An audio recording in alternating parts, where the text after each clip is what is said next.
Hi everyone, in this video we will discuss about Alexander Barclay, a poet from the age of revival. Alexander Barclay was born in 1474 and he died in 1552. Barclay poet के साथ साथ church में clergyman भी थे. ही वो Scotsman bye descendant, यानी वो एक स्कॉटिश ओरिजिन से थे और वो बहुत ही अर्ली इन हिज लाइफ वो इंग्लैंड आ गए थे. ऐसा माना जाता है कि he studied in Oxford and Cambridge university.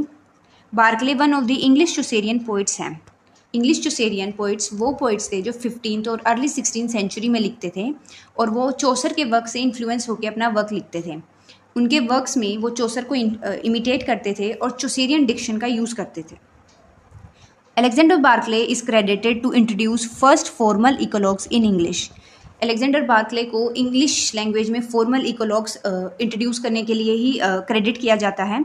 In 1513 he published 5 eclogues that are credited with introducing pastoral themes to English poetry. इनके जो 5 इकोलॉग्स हैं जो इन्होंने 1513 में पब्लिश करवाए थे, उसमें वो जो है वो स्टार्ट माना जाता है पेस्टोरल थीम्स का introduce in the English poetry. Pastoral themes वो थीम्स होते हैं जो नेचर या रूरल सिटीज़ को, रूरल एरिया के जो डिस्क्रिप्शन को यूज़ करके जो लिखे जाते हैं. बार्कले का one of the famous work है द शिप ऑफ फूल्स, जिसको आज हम इस वीडियो में डिस्कस करेंगे. द शिप ऑफ फूल्स ये वर्क बार्कले ने 1509 में लिखा था. ये बार्कले का मोस्ट वेल नोन वर्क है.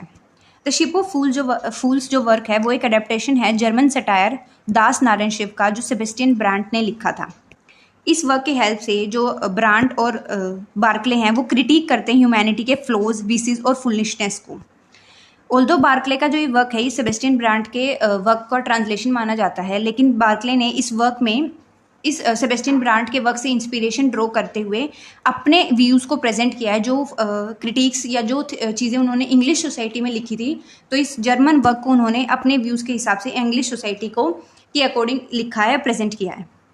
जो ये वर्क है द शिप ऑफ फूल्स, ये डिस्क्राइब करता है एक शिप जिसमें बहुत फूल्स बैठे हैं, यानी जो पीपल हैं वो उनको फूल्स बोला गया है और वो फूल्स पैराडाइज जा रहे हैं जो कि नारायणगोनिया में है.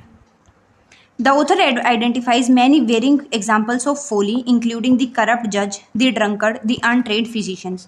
तो ये जो वर्क है इसमें जो अलेक्जेंडर बार्कले हैं वो बहुत सारे एग्जाम्पल देते हैं फोलीज के, जैसे एक करप्ट जज है, एक ड्रंकर्ड है, एक अनट्रेंड फिजिशियन है. तो जो ये फूल्स हैं ये कैसे अपनी ह्यूमैनिटी की फुलिशनेस फ्लोज को प्रेजेंट कर रहे हैं इस वर्क में, अलेक्जेंडर बार्कले ने यही बताया है अपने work the ship of fools में.